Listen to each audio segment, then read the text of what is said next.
It's impossible to talk about your new book, The Course of Love, without talking about your first novel, On Love, written over 20 years ago, published in 1993. And in that book, you describe the arc of a relationship from the moment two people see each other to the moments when their love ends. So I'd like to talk about that book first, if you don't mind. The book is written almost as a philosophical analysis of a relationship. Was that your intention to craft it in that manner? I think I wanted to play with an opposition or a tension which was alive in my own life and that I wanted to bring out on the page. And that is the opposition between rational thought, experience, cultural knowledge on the one hand, and on the other, feeling, emotion, the dramas of the heart, and also the everydayness of our feelings.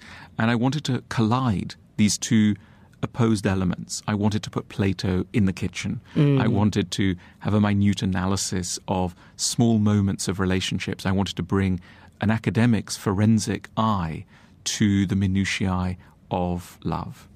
There are so many lines in both On Love and The Course of Love that I'm going to read back to you to ask for elaboration, maybe to challenge you a little bit.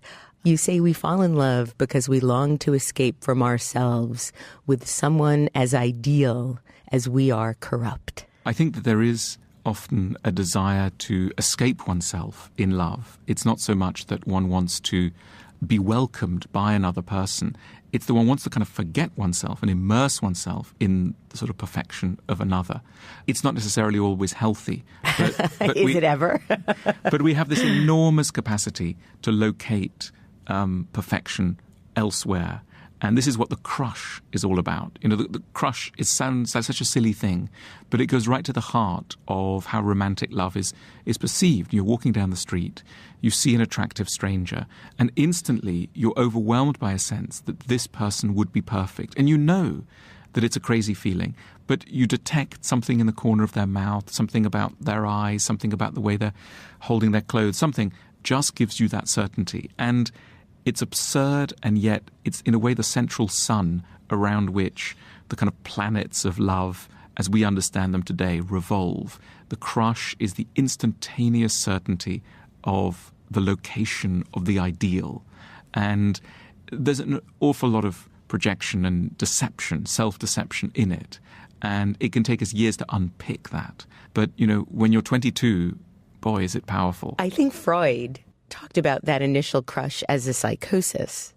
And the very beginning of the crush, you say perhaps the easiest people to fall in love with are those about whom we know nothing. That's right. The more information you know, the more you're forced to realize that actually they are an independent person outside of your fantasy. And I think what Freud was alluding to is the way that when we decide that someone is perfect, often what we're doing is transferring feelings that arose normally from early childhood around perfection and satisfaction around the mother. That was his line.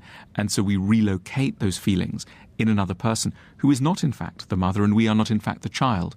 But that's why the less information there is, the more our unconscious can kind of hold on to this rather peculiar piece of emotional trapeze work. In your book, How Proust Can Change Your Life, you ask this question in the chapter, How to Be Happy in Love. How long can the average human expect to be fully appreciated? And the answer, often as little as 1/4 of an hour. So we metabolize love. We metabolize everything. That's right. I mean, one of Proust's concerns, and this is what makes him such a fascinating artist and quintessential artist, is that he's aware of how much we fail to appreciate the beauty and interest of things that are too often around us. And he understands art as a mechanism that can restore beauty and interest to things that have been unfairly neglected. And that's how he reads the history of art. So when he reads the Impressionists, for example, he understands that these are people who looked at ordinary scenes, wind blowing through a tree or a bunch of asparagus on a sideboard, and they were able to reawaken us. And he, in a very humane and fascinating way, his argument is we shouldn't go and appreciate simply the works of art at the Louvre or the Musée d'Orsay. What we should do is learn art's general lesson, which is its power to reanimate our relationship with the world. You often speak of the importance of understanding one's own psychology. Are there questions that you ask yourself that help guide you to better understand your own psychology with regards to love and work? Do you go to analysis? Do you examine that for yourself? I've been to analysis for many years and think it's a tremendous discipline, because what it does is to give you a tool with which to understand yourself, because another person's interest and curiosity makes you more interesting to yourself. I mean, the very fact that you're asking me these questions, for example, now, is forcing me, leading me to go into my own mind. Normally, one hovers on the outside of consciousness. When there's somebody asking questions and listening carefully, you travel inside, and that is what therapy can help you to do. But it's not the only thing. I mean, there are versions of therapy that one does on one's own, including having a hot bath, or going on a country walk, or simply lying in bed with a pen and paper and downloading the contents of one's mind. All these are forms of mental self-investigation. Alain, you pose a question. Why do we kiss people? Why do we kiss people? My question to you. Why do we kiss people? This is a question that really goes to the heart of what is sex about. And at one level, sex is, looked at from 30,000 feet, a highly peculiar thing. There's so much interest in touching bits of somebody else's body. And why? Why? Let alone rub lips and hold hands. And what's going on here? And the way I read it is, I think that what makes sex exciting is really the sense of someone allowing you into their life. And the backdrop to sex is loneliness, a feeling of our unacceptability and our sort of alienation from others. You can analyze almost any so-called sexy situation through that lens. Why is it interesting to be kissed or to kiss? It's because normally people's mouths are such an area of taboo. They're so central through space through which we speak and eat and breathe. And yet to be inside somebody else's mouth is just, well, it sounds revolting. Yeah, we don't really like dentists very much, do we? We don't like dentists. It's intensely private. And to give somebody permission to be there, it's a way of saying, I accept you in my life. And that isn't just psychologically interesting. That then becomes erotic. But I think the psychological excitement is what comes first. Eroticism is really the physical manifestation of psychological excitement.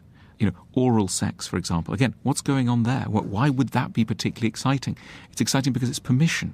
It's like the so-called dirty, shameful, private side is being accepted and witnessed by another person. And this is a vital corrective to haunting feeling of loneliness which pursues all of us all the time. But it's interesting that the behavior or the act of sex in many cases in relationships helps cement that relationship and create an intimacy and a exclusivity. And that has very little to do with procreation, especially if you're not in a heteronormative relationship. That's right. And of course, sometimes it leads people to impatience and to a feeling of, why does this act need to be so sacred? Why can't we just share it with lots of people? And that's the center of polyamory now as well. And our age is impatient and is looking for answers. And before there was polyamory, there was free love. And, there's always been a side of human nature that goes, well, essentially it's in rebellion against possessiveness and jealousy. I almost think that it's like trying to argue with the waves. I mean, they will be stronger than you. And, you go out there and try. But I think we have to accept jealousy as a demented force that is within us. And we can't reason with it. But, there is a real difference between playing tennis with someone and having oral sex with someone. It may not look it, and it's in a way it seems a bit arbitrary, but let's not get too reasonable about it. There is a difference. There's also a big difference with who we bring to that room where we are having our oral sex, because it seems in both On Love and The Course of Love, and certainly my own experiences of love, the person you bring to that early relationship is not the person that you are. And you write, every fall into love involves the triumph of hope over self-knowledge. We fall in love hoping we won't find in another what we know is in ourselves, all the cowardice, weakness, laziness, dishonesty, compromise, and stupidity. We throw a cordon of love around the chosen one and decide that everything within it will somehow be free of our faults. And then you go on to say, what is so frightening is the extent to which we may idealize others when we have such trouble tolerating ourselves. That was me at 22. Where do we go from there? And I think this is my latest thought on this, is that I think that there are relationships which force you to be fully acquainted with the most damaged and difficult sides of another person. And those are what one would call a marriage or a long-term relationship or a real commitment, especially when there are children. You then cannot escape it. You can't edit yourself in front of another person. The constraints of it, you're sharing the bathroom, you're sharing the bedroom, you're with each other all the time. There is nowhere to go. And one way to interpret that is to say, well, then you're seeing the real person. And so in a way, that's great. But I also want to hold on to the idea that sometimes we should be allowed to edit ourselves, and that there could be relationships where two people decide that they don't necessarily want to expose one another to the full extent of their disturbances, that they may want to say, let's call it a day. You know, we've spent 3 days together. I'll next see you in 5 days. I just need a little time. And rather than this being an abandonment of love or an abandonment of intimacy, it could be seen as a desire to protect your partner from your more damaged and damaging sides. It seems at the beginning of many relationships, and certainly in both of your novels, the characters not only want to edit, but also create a persona that will best excite and entice the other person. And you state that as they are falling in love and attempting to make the best possible impression on each other, this question is posed. How can I abandon my true self unless I know what false self to adopt? I think there's a real tension in love, at the beginning of love particularly, between the desire to be honest about who one is and the desire to win the affection of another person. And of course, ideally, we can both be honest and loved for being honest. That's the dream. But for many of us, perhaps most of us, there can be moments of conflict where we think, well, if I am totally honest, I will sacrifice the affections of another. And, you know, we're all quite skilled, I think, at swerving away from the challenges of honesty, maybe for good reasons. This happens particularly around sex, where, you know, many of us just in the early days don't want to frighten our partners. We don't want to ignite their jealous sides. So we edit ourselves, and it happens around lots of things. We may not want to reveal how much time we want to spend away from them, or indeed how much time we want to spend with them. And it's touching. It's also very dangerous. I think that to some extent maturity is about an ability to talk in an unfrightened way and a reassuring way about some of one's more troubling desires. And I think as people get older, they get better at this. And when I watch older people getting into relationships now, I think one of the good sides is they'll say things like, there's just some things I've got to tell you about myself. You know, I've learned this over long years. You know, on Sunday evenings, please don't say anything. I'm just going to be in a strange mood, but, you know, I'll be okay on Monday morning. And it's maybe best to leave me alone. That may be the hard-won fruit of years of arguments with another person who has been the educator in this field. But, you know, young people, in their desire to please and in their fear of their own peculiarities, will not be able to calmly lay out their oddities in a way that the other person has a chance of understanding. So you talk about oddities and oddness in How to Think More About Sex, and you actually start off the book by stating it's rare to get through this life without feeling generally with a degree of secret agony, perhaps at the end of a relationship or as we lie in bed frustrated next to our partner, unable to get to sleep, that we are somehow a bit odd about sex. How so? How are we a bit odd? What is considered odd now? The challenging thing is that we tend to feel that we live in a liberated age, and that therefore it's especially odd to feel that sex is a bit odd. And that's a very unhelpful backdrop. You know, at least the Victorians knew that they were a bit messed up about sex, and the sex was kind of weird and undiscussable. But we think it should all be easy. I think human sexuality remains really very challenging in some of the things that it drives us towards. Many of our sexualities are at odds with who we are in the rest of our lives. In what way? How so? So somebody who is maybe very democratic, committed to egalitarianism, to the respect and dignity of all humans, may want to enslave someone and treat them extremely badly in a sexual scenario. And this could sit so oddly with the rest of their commitments that they literally think that they've been visited by a kind of madness. Or someone who's extremely committed to being able, self-possessed, self-directed, may find that in a sexual scenario, they want to be someone's slave. They want to surrender entirely. And again, this can be extremely frightening, particularly if you're quite young and you recognize this in yourself, that this is what excites you. Our societies have done amazing things about recognizing lesbian and gay desires and legitimating them and describing them to ourselves and to others. But in a way, this is only one part of an enormous spectrum of human sexuality that still lies outside that very punishing normative sense of, what is usual and what is normal. Why do you think that the politics of BDSM is so prevalent now, more than ever before? People are talking about it. I don't think it has anything to do with 50 Shades of Grey. I think that was just an interesting timing tipping point. But it seems to me that the politics of polyamory, the politics of surrendering or dominating, all of these things now have a strong resonance in culture. Do you see a reason why that's happened? Well, I think it's the ongoing kind of liberation of the human spirit as we tackle ever more subjects which had previously lain in the darkness and try and find a public conversation to have around them, an unshamed account of what it is that people may want. I think people are also, there's a general realization that things that were seen as very much on the margins of human desire actually may lie quite close to almost a kind of a norm.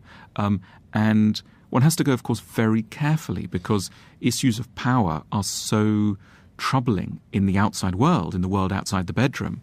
And so I think there's been an attempt just to sort of say, well, where do we go from here? How do we stop this just simply being abuse? And I think that's the search for it, a kind of an evolved way of talking about some pretty nuanced desires that are on the edge of things that can seem pretty frightening.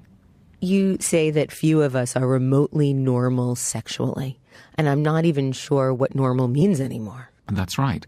Our desires, and we can thank Freud for this, of course, emerge from childhood and are reflections of all sorts of commitments and ideas. I think to some extent Freud was guilty of making sexuality seem too weird. I have a friend who's very interested in men who wear unshowy but elegant old timepieces on their wrists, and she finds this sexually exciting. Now, one could go, well, where do we go with that thought? Like many fetishes, it's often linked to a desire for something quite logical, really, in that person's life. What that person wants is a certain sort of manliness that she associated with her father and a sort of watch that he used to wear. It's not the father she wants, it's the qualities she associates with her father that are embodied in that watch. And the watch becomes a sexual object, and she wants to integrate the watch into a sexual game.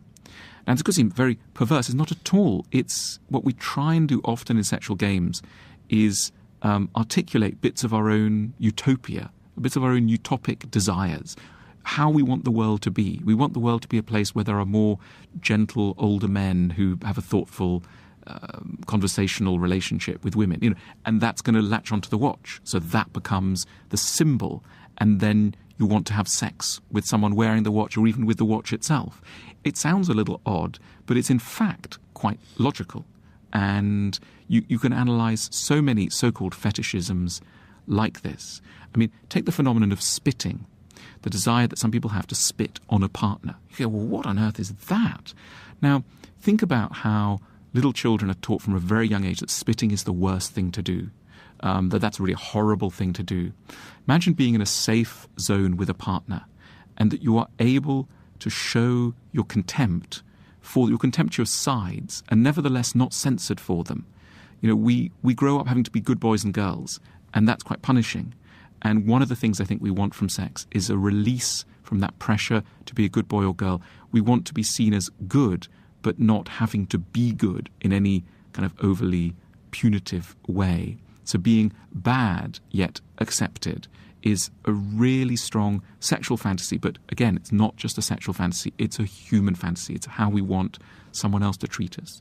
Do you feel that every relationship or most relationships have an aspect of trying to repair a previous childhood trauma embedded in them?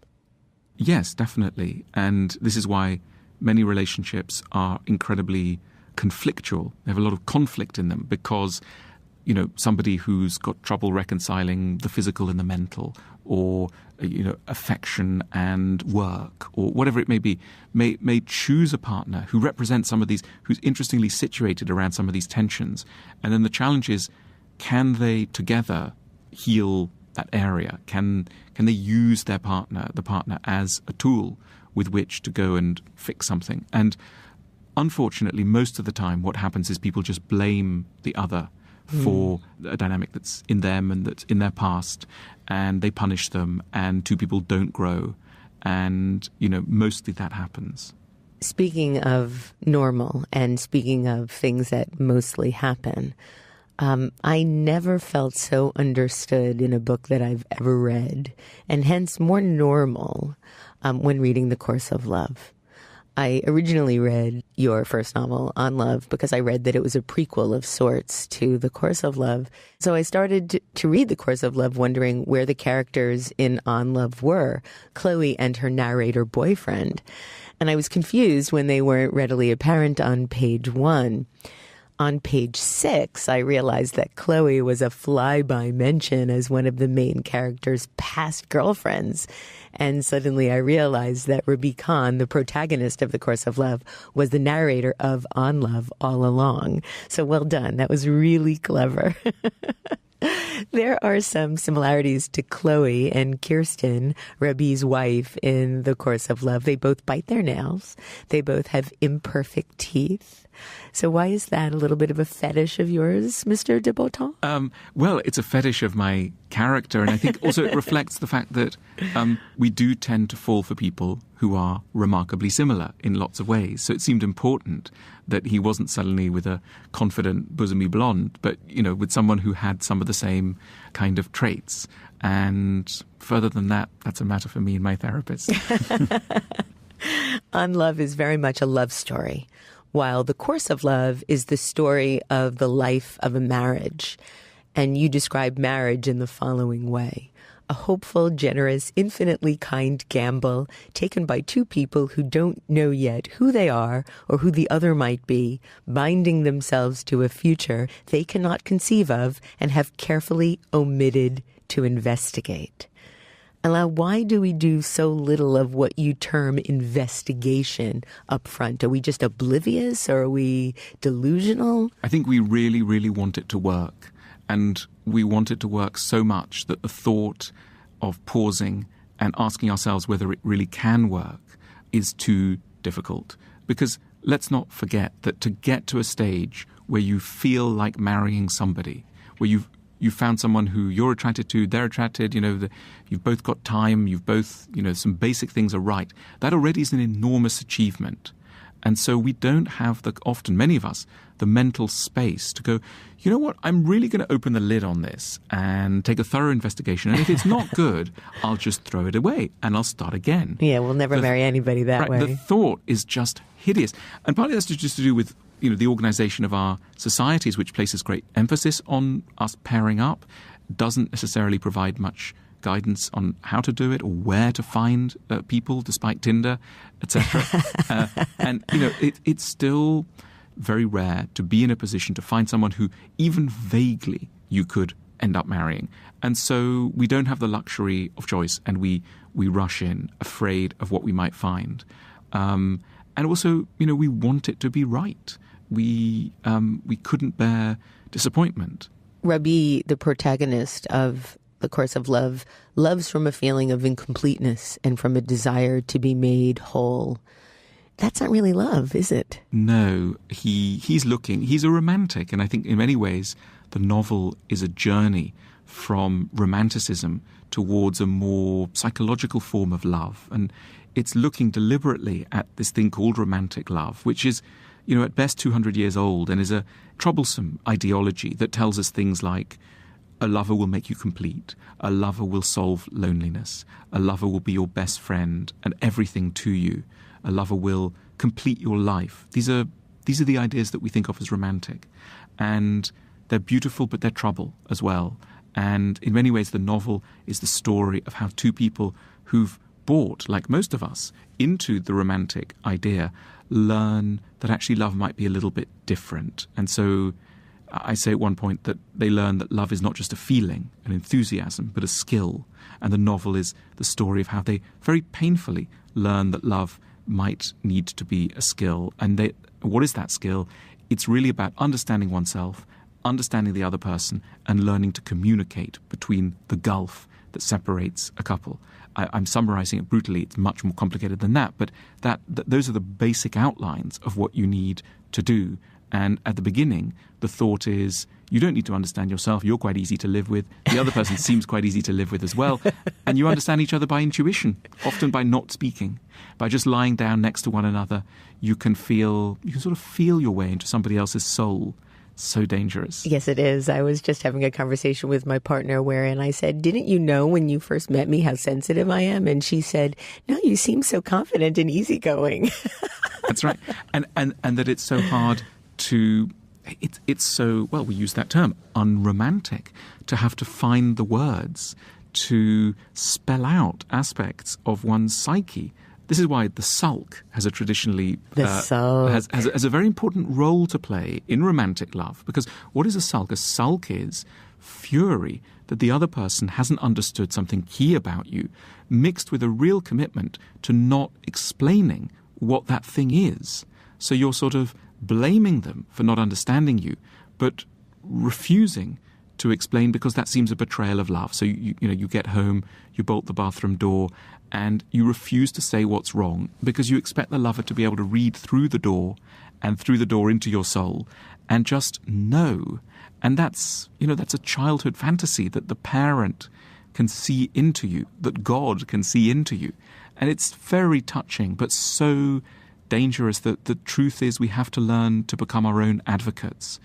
I think that in many ways, relationships are about teaching. Successful relationships are ones where the couple, each part of the couple, allows the other to teach them and takes on board the lessons without fury, without bitterness, without a sense of being harmed or humiliated.